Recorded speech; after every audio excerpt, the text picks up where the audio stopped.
Lodge. Yeah, we've got another From a Cookbook episode.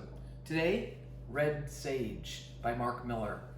Red Sage was a restaurant that was in DC in the 90s.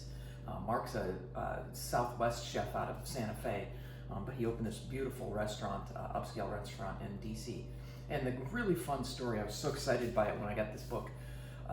Back then, you can see I've dog-eared lots of stuff to make, but I was so excited when I got this to make today because Red Sage was one of the first really fancy restaurants I took Shelly to.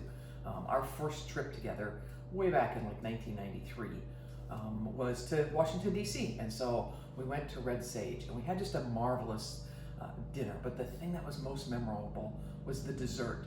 It was chocolate ganache tombstones. And it was these little Lincoln log tombstones, and he had a little bit of chocolate sorbet in there. Well, the tombstone recipe is in this book, and today we're gonna make it together, and I hope it turns out just as cool as it did when I ate it then. But it'll be perfect for a Valentine's meal. It doesn't, it's not hard, it looks complex, but it just is a lot of steps, and it takes a little patience because you have to freeze some stuff overnight and come back to it the next day. So let's put out all the ingredients, get the prep going, and make some wonderful romantic chocolate tombstone dessert. We've got everything here for the chocolate tombstones. We're going to start by making a kind of a cookie base using the frosted flakes, the chocolate, and this praline paste. And I realized that not everybody has praline paste in their house. I didn't. I had to order it, but you can find it on Amazon, and it's not super expensive. But I wanted to get it because I wanted to make it as close as I could to the recipe and make this a special dessert. The recipe calls for frosted Wheaties. I don't think they make those anymore. I couldn't find them in several of the grocery stores. So I opted for frosted flakes, which are corn versus wheat. It'll have a little bit different flavor. I could have opted for Wheaties that weren't frosted, but I figured that the sugar on the frosting was probably important to the base of the cookie more than whether it was corn or wheat. Either way. Then we're gonna make a mousse with eggs, unsweetened chocolate cream, butter, powdered sugar, and a little bit of cocoa powder. That will go on top of the cookie base, and then all that's gonna go in the freezer. Freeze it overnight, we'll come back and we'll make a chocolate ganache with cream and chocolate and drape it over those tombstones and create those beautiful logs that are chocolate covered. This is a chocolate dessert, it's a masterpiece, it's so good. I can't wait to see how it all turns out. Let's go start putting it together. Here's all the prep for today's portion. We've got the chocolate, the frosted flakes I ground up, the praline paste, and then all the ingredients for the mousse. The egg yolks, powdered sugar, cocoa powder, butter, unsweetened chocolate, and some cream, which we're gonna whip to make the mousse out of. So we're gonna make this, then we're gonna make this, and then it all goes in the freezer. And then tomorrow we'll come back, we'll cut them into logs, and we'll make the ganache and cover them so that you can see how it all turns out.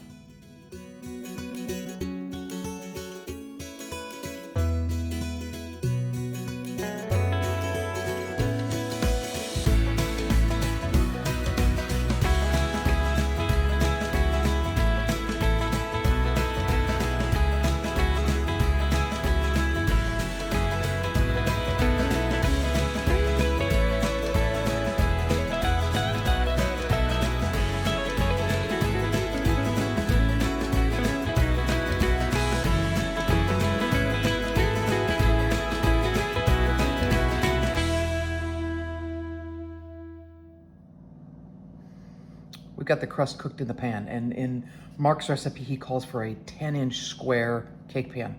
I don't have one of those. I've got an 8-inch square, but 10 by 10 is 100 square inches. This pan is 8 by 11, which is 88 square inches. My next closest pan is a 9 by 13, which is 117 square inches. So I can either go 12 square inches smaller or 17 square inches bigger. So I opted for this one.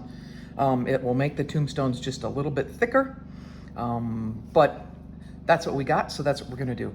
Line the pan with a little bit of parchment, we're gonna pour the crust in there.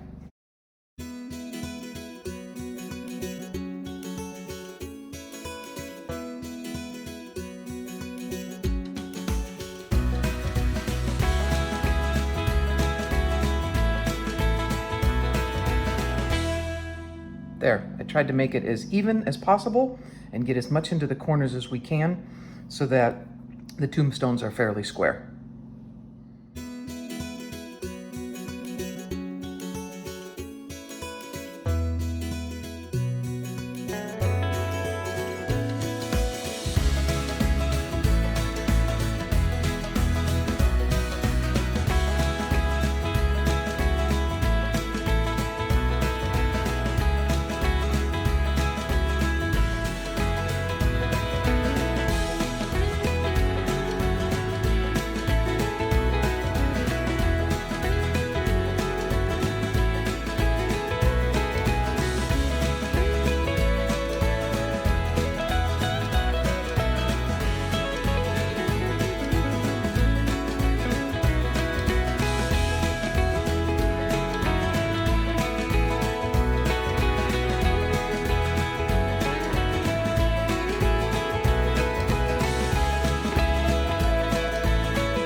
right, I've folded all of the whipped cream into the mousse until all the white of the whipped cream is gone.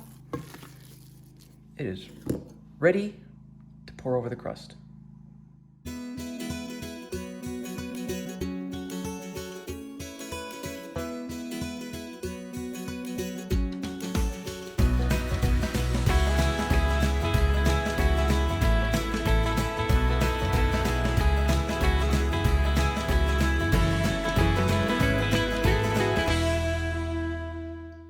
We're ready to begin the second day of finishing our tombstones. We're going to make the ganache. That's the chopped chocolate and the cream. We'll heat this up, pour it over the chocolate, let it all melt and get nice and smooth, and then we'll grab the tombstones out of the freezer, cut them up, and put all the ganache over the top.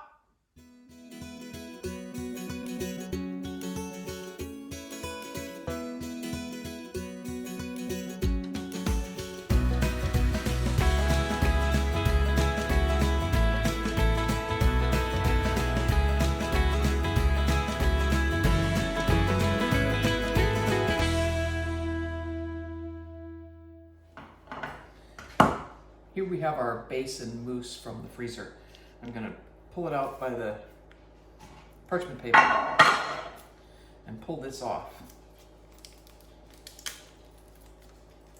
It's going to make it sort of it's going to make a chocolatey mess everywhere.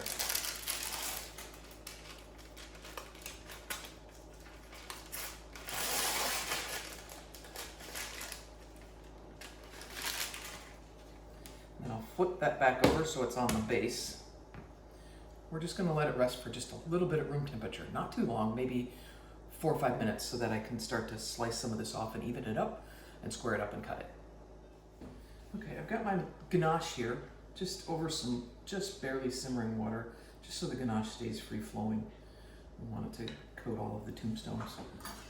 I'm going to just kind of level off the top of the mousse just a little bit.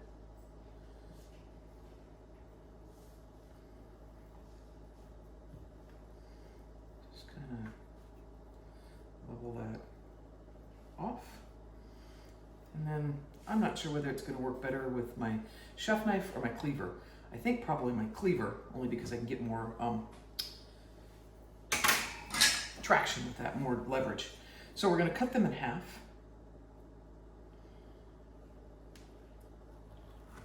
There, it kind of cracked itself. And then the idea would be to cut each one of these in about 1/2 inch lengths. We're going to lay them on here so that we can drizzle the ganache over the top.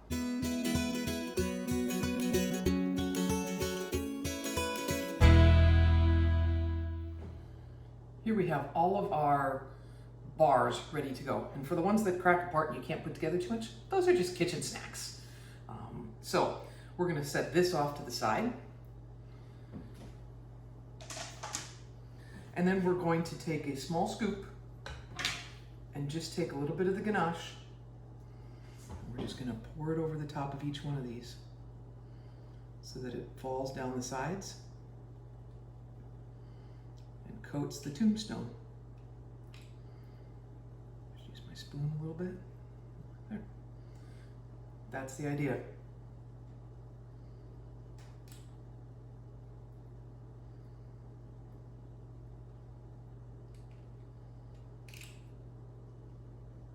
This is going to harden when it goes back into the freezer, so it'll keep everything together. All our tombstone bars have got chocolate on them. They're not 100% covered in chocolate. Kind of drips down the edges, and it actually looks kind of nice with the light mousse and the chocolate drizzle, I think. My recollection is at the restaurant, these were completely covered in chocolate, but again, these are a little bit bigger and thicker than what I could make out of a 10 by 10 pan. So they're taller, not quite as much chocolate coverage, but I think they look pretty good. They look kind of tombstone-y and kind of eerie, so I'm happy with them. And they taste great, because I know that this moussey stuff is delicious, and this crunchy stuff on the bottom with the cereal stayed crunchy. It's amazing. I'm gonna pop these in the freezer for about an hour, and then we'll be ready to plate them. All right, tombstones are done. Looks beautiful. Check it out. Awesome. It's great. There are a couple of things that I do differently to plate this than Mark did. In his book, he actually plates 4 Lincoln Logs tubes like this. And I only did 2 because A, mine are a little bit taller, and B, that's just a lot of dessert that I don't need. And B, he used to serve it with a chocolate sorbet, which I didn't make because chocolate on chocolate on chocolate is great. Who doesn't love a lot of great chocolate? But I actually like the combination of vanilla ice cream and chocolate better than chocolate ice cream and chocolate, so I'm actually just serving it with a scoop of vanilla ice cream. So that's the end of chocolate tombstones. Hope you enjoy making these for some special occasion of yours. Thanks for checking out Cooking at Nano Glodge, and please subscribe if you're enjoying these videos.